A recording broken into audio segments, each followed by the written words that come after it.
Interment will be at Mount Hope Cemetery.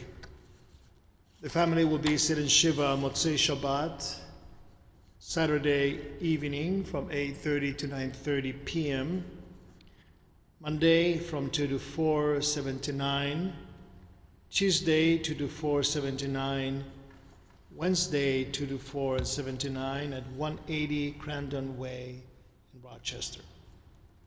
If you further wish to honor the memory of Shlomo Gabay, you may do so by making contributions to the Aaron Gabay Children's Garden Fund at Temple Bethel.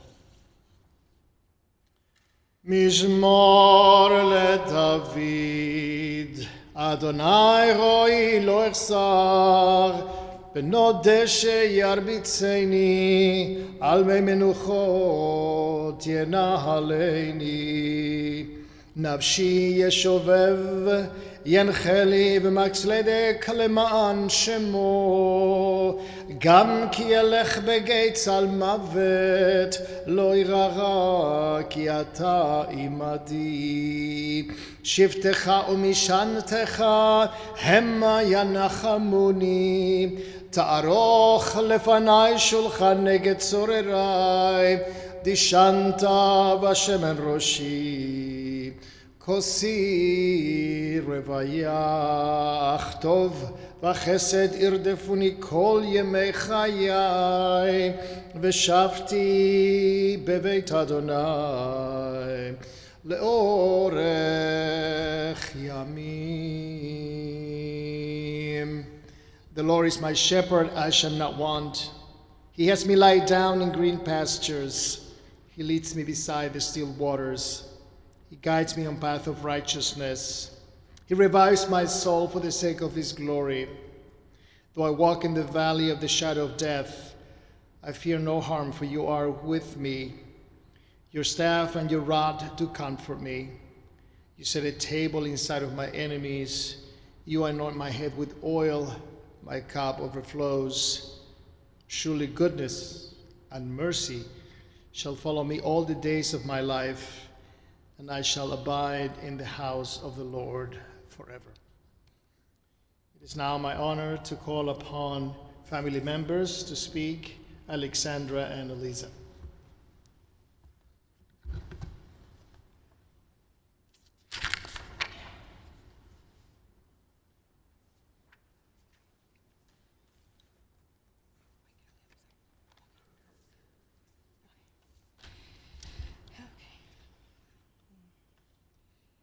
Thank you to everyone who came today.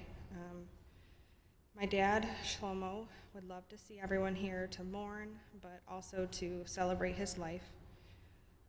My Abba was very special to me and everyone. He lived his life to the fullest, from fighting in the war to traveling with my mom, having his kids, and adopting me.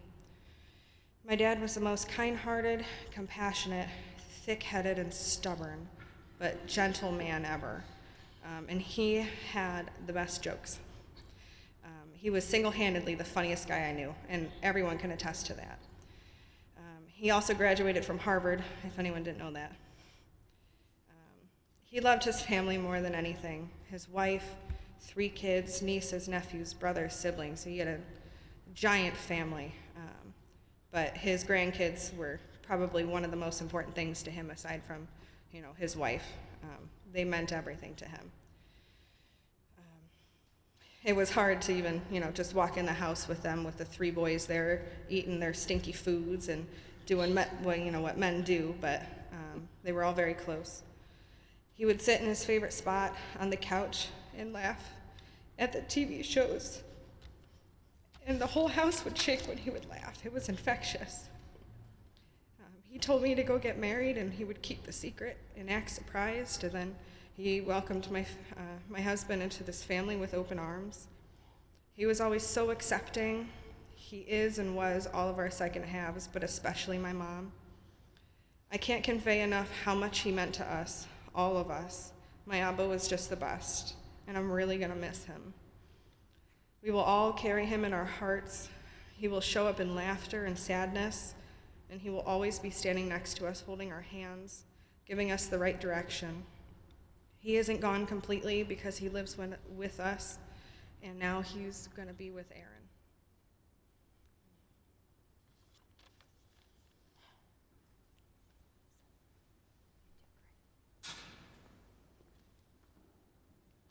Thank you, Alexander and Eliza.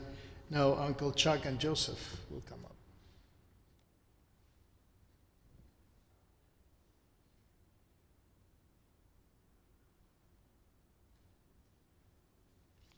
Joseph? Give you some company?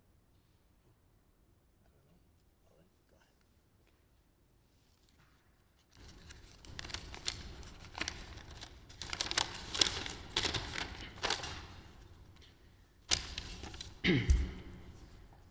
It can be said that my brother-in-law, Shlomo Gabay, was in a way larger than life, both in personality and character. I think what made him that was his strong emotional feelings for his family and life in general. He never held back in expressing those emotions, whether physically or verbally. When Shlomo and Rochelle moved to the United States from Israel, Shlomo worked with my dad, my brother Gary, and myself for a short while. He was smart, he learned very quickly, and he was creative in solving problem situations. Eventually, he went off on his own. From time to time, Shlomo and I did some jobs together. Our biggest job took place in northern Michigan for USG, United States Gypsum Corporation. It was an asbestos abatement project that involved the demolition of many buildings. It was almost 6 months of work. Shlomo and I knew a little about asbestos abatement, but really not as much as we should have. However, I knew Shlomo wasn't afraid to tackle anything or anybody. And so I asked him to be my partner on the job. In the 6 months of the job, I was only there 3 times. Shlomo was in his element.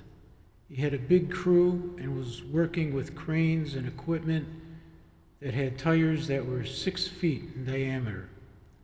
I was proud of him. I'll miss Shlomo this Passover. It was always great to have him read the Haggadah. Usually I would recite the English, and of course he would say the Hebrew. I guess you could say we were partners. After my brother passed away, Gary, Passover and of course other holidays weren't the same. As you get older, it gets a little tougher, as some of you know. And of course I'm going to miss Shlomo. And without my brother and Shlomo, I just don't know.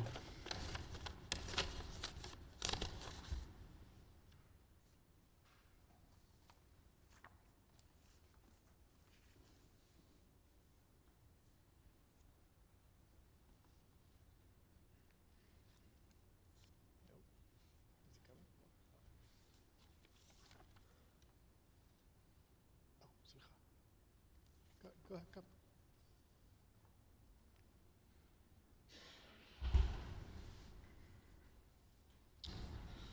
So I'll be reading a couple of eulogies from Shlomo's brothers, my dad and my uncle. So from Rachamim, my dad.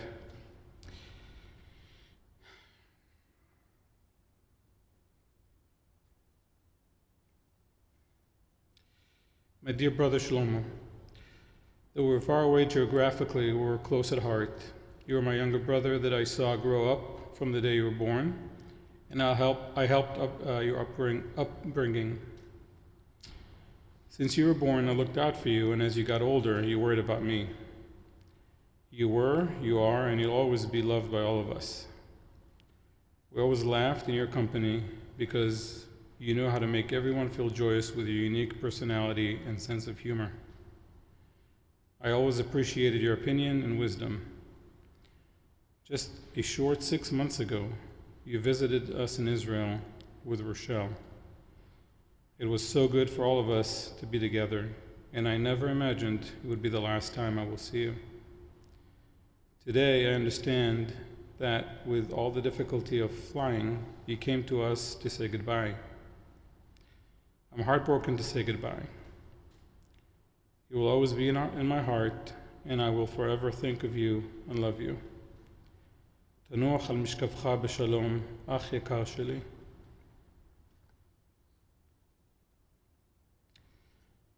This one is from my Uncle Shuki.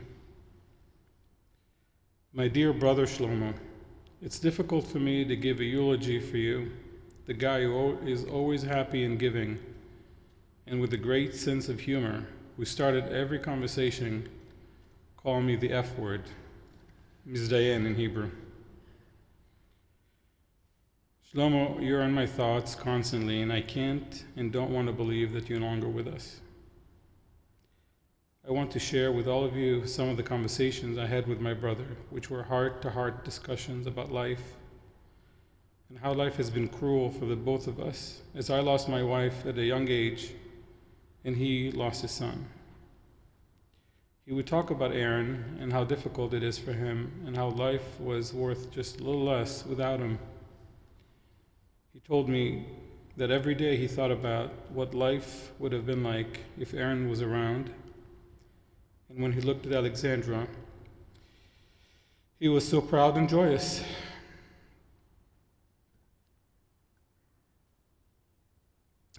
Throughout all these conversations, he would ask, "Why did you lose Orly? And why did I lose Aaron? And why did I lose Aaron?" It was very difficult for me to see him cry. And now you're up with Aaron, up above. I'm very sad that I'm not with you today, as I stayed back to be with Rachamim and Simcha, and this is very difficult for us. We thought we would see you in Adam's bar mitzvah and in August at the wedding in Israel. I remember how he would take me to daycare, hold my hand that I wouldn't run away, and before I went in, he would give me a hug and a kiss, and that was until I was 10 years old. You are a brother, and you acted like a father. I also will never forget how you took me in when I came to the United States for the first time, and a short time later I got a green card. You taught me so much about life, and we had a lot of love between us. When I came back to Israel, you were my partner with the trucking business. Life without you will not have as much meaning. You will be missed, but I do believe that a day will come and we will be together again. Watch over us from above. Take care of Rochelle, Eliza, Alexandra, your son-in-laws, grandkids, Rachamim, Simcha, and me. I love you, my brother, and you will always be in my heart.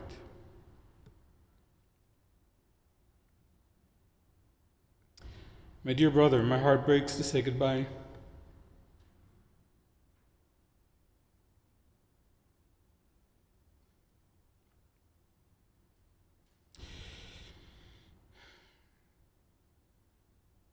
I'm sure that our parents, our mom and dad, are so proud of what you did when you were here last time in Israel, just a few months ago, when you redid their headstone.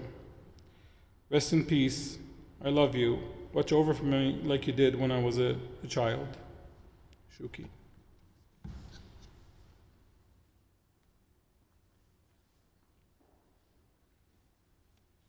Thank you so much. Rabbi Yochanan ben Zakkai asked his student, "Ezohi derech tova she'idbak ba'adam?" Which is the good way in which one should cleave? And one of his students says, to have an ayin tova, a good eye. Another said to be a chaver tov, to be a good friend. And the third said, Rabbi Elazar said, to have a lev tov, to have a good heart. Rabbi Yochanan then said, I prefer Rabbi Elazar's answer. For those who have a lev tov, a good heart, also possess the other qualities. Shlomo had an ayin tova, a good eye, for he was able to look at life and at people and see the good in them. Shlomo was also a chaver tov, a good neighbor and a good friend. He was fun to be with. He had a good sense of humor and a cheerful way about him. But above all, basic to all else, he had a lev tov, a good heart. Because he was a warm, sincere, generous human being who put everyone else's welfare above his own. He could be relied upon to do his share and beyond his share, to give generously to family, to friends, and to community. Born in Jerusalem, Israel, only 1 year after the State of Israel was created, he served in the army as a Golani, Marines, and then he went to the Air Force. His parents had come from Baghdad, and his oldest brother Rachamim, sister Simcha, and younger brother Shuki from together a very close and kind family. It was that family that later Rochelle will meet in Israel. She witnessed firsthand Friday night Shabbat dinners with Kuba and the family. She realized that they would do everything for Shlomo, and Shlomo had inherited and learned from the parents that kindness that he then bestowed upon his family. The meeting of Shelley and Shlomo happened in a bus, in a tour bus, where some passengers were there and soldiers. Shlomo will always argue that it was Shelley that picked him and not him to her. Shelley paid attention to Shlomo's military decoration in his arms, and she asked him about them. She also said to us last night that he was the most handsome soldier he saw in the bus. Shlomo was only 18 years old. Shelley's age is reserved. But after the bus ride, Shlomo and Shelley came to Ramat Aviv, where there was programs and youth gatherings. And together, Shlomo said to Shelley, "Excuse me, but I haven't seen an American passport ever. Can I see yours?" And she said, "Of course, here it is." "Oh, you are Rochelle." Apparently, he had forgotten her name. Then the formal questions of where you're coming from and what your parents do. I guess Rochelle thought that Rochester was too small to say, and she said that she came from Chicago. And then the question, what does your father do? And Shelley said, he's the biggest roofer in the state of New York. And then when it was Shelley's turn to ask the question, Shlomo said, well, my father has the biggest fleet of trucks in Israel. And it turns out that Shelley's father was a big person, a large person. That was the biggest roofer. And Shlomo's father had just one truck that barely worked. Yesterday, Shelley told me that she left smitten by Shlomo's personality. And even at that first date, Shlomo said to Shelley, "I will marry you. I'm going to marry you." Hard to believe. After 3 weeks in Israel, Shelley decided to come back to the U.S., stopping in Europe. And then the letters and the postcards began. Shlomo writing to her letters and postcards. And Shelley's mother saying to her, "It seems that you really like this person." Shelley was honest and said, "Yes, I do." So then the mother, jokingly apparently, said, "Maybe you should see him again." And Shelley said, "I will." And next day, not next day, but a couple of weeks, she was back in Israel. And she got the biggest reception. She was able to see Shlomo, her mother, his mother, and Miriam. She was taken in this pickup truck in the back. Shuki was there. And with that audience, Shlomo gave her a kiss. When they arrived at Shlomo's home, his mother and family treated Shelley very, very well.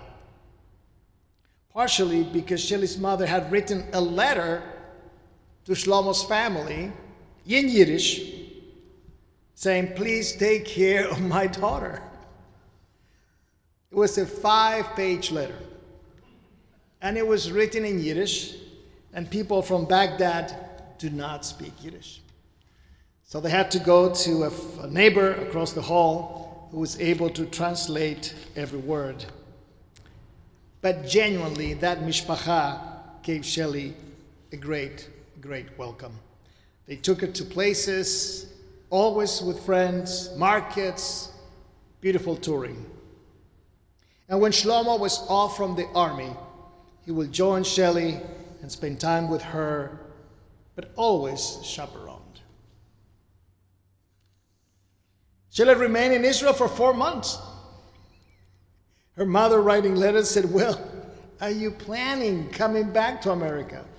And Shelley said, "Look, I have a couple of months to finish with the Ulpan, and then I'll return." Well, a few weeks later, your mother went to Israel to rescue and basically asking the question for you, "What's going on here?" And Shlomo said, "I'm going to marry her. I love her." And Shelley's mother was not satisfied with that and says, "Okay, when, how, and where?" "No pressure, Shlomo."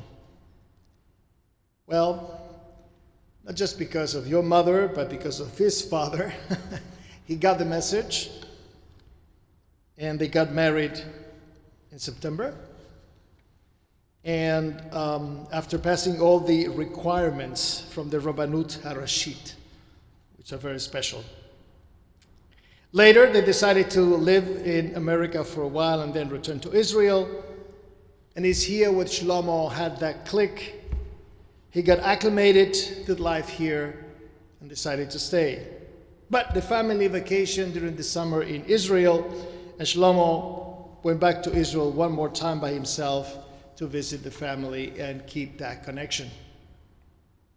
Here he went to school, to the sheet metal school, to learn and to become a licensed general contractor. And we heard how wonderful things he did from Chuck here. He tried other different businesses, but he enjoyed every enterprise that he was involved in. Because really, he couldn't get upset at people. His personality was so positive that he portrayed that love and care for everyone. He was happy most of his time. He had a big heart. He helped people a lot. If something went wrong with the house, he will be there in the apartment and helping. He was generous with his time, above and beyond. He was extremely responsible for people. He made friends, he helped friends, good sense of humor, loved his kids, grandchildren he adored.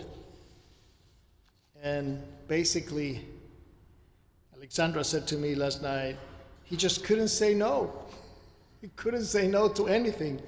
So, for both of you, for Elisa and for Alexandra, he bought the cars for you, and he went those phone calls at night, Elisa, that you made to your dad, help me with the bathroom, help me here. In fact, when you got married, he said, well, that's not my responsibility anymore. But it's still, he kept an eye on you. He would have liked to be remembered as a fun, loving dad, husband, a grandfather, and friend. The man with the big heart, the light of the party, the great storyteller, always funny, always joyous. Even facing his medical conditions, there were some that were not small and important. He just didn't take them too seriously. So he will continue getting to the roof, under the roof. He will continue going back to Israel. He will continue expanding and doing things with his time. And every time I saw him here in Shul and we spoke in Hebrew, and I could hear his miftah, Dota Mizrach, I was able to see that although it was carrying an oxygen and the machine was making some noises during services, he was carrying that like someone was carrying a transistor radio. Like, I'm carrying this, but I don't, doesn't define me. I'm doing well and this is because of the doctor. He wants me to carry this. He fought in the 6-day war in Israel, and there's stories about that because one day he forgot his weapon somewhere. And that's, is a no-no in the army, any army, not just the Israeli army. And his friends, as a punishment, I believe, asked him to walk around with a broom all the way around to just remind him of his duties. That was the punishment. When he sat on the top of a scorpion, and we were sorry for the scorpion because he didn't feel anything, nothing happened to him. He lived life in his own terms. He put additions to his home, to Elisa's house. She didn't want it, but at the end she said, okay, fine. And I love the fact that Shelley, in exchange, I believe, this is my own addition, not hers, to the fact that he had moved here to North America and live in this society that is so different from the Israeli society, that Shelley took to heart to learn Hebrew and to speak the language to him. And that's, as a foreigner, I can see that as a very, very touchy and important. And the Hebrew, of course, you carry around in your mishpacha and your family and with the synagogue and with me, and I truly appreciate that sensitivity on your side. He wasn't afraid to work hard. He was successful in life.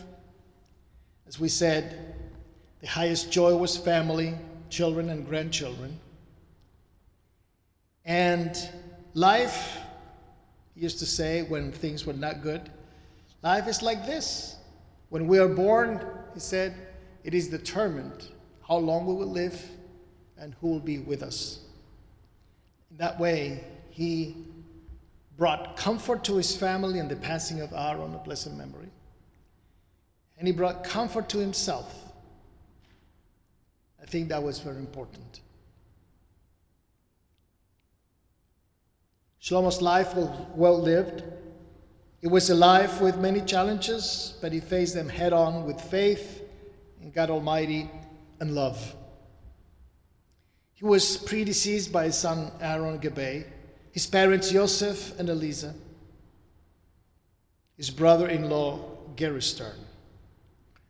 He is survived by his wife Rochelle, his daughters Eliza, Corey, and Alexandra and Jaron, his grandchildren Joey and Adam, his siblings Rachamim and Malka, Shuki and Simcha and Meyuhas, his brother-in-law Charles and Renee, his sister-in-law Marcia Stern, many nieces and nephews, cousins and friends. But at this moment, we must now bid farewell to Shlomo, to his early presence, only to that. Sad is this moment of farewell. And we say to Shlomo, Lech b'shalom, go in peace. Fear not. Go in peace to your Maker for the good which you have done in your life will plead for you from the pages of the book of life.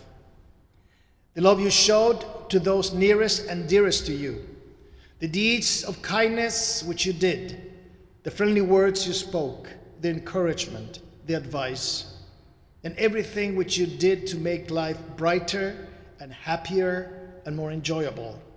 All that will make up the record before God, with whom there's no forgetting. We now commend Shlomo's neshama, Shlomo's spirit, to God, who gave him to us. Adonai natan va'Adonai lakach. God has given, and now God's taken away. Praise be the name of the Lord forever. Tehei nishmato tzura b'tzura chayim. May the soul of Eliyahu, Shlomo ben Yosef be'Eliza be bound in the bonds of life eternal.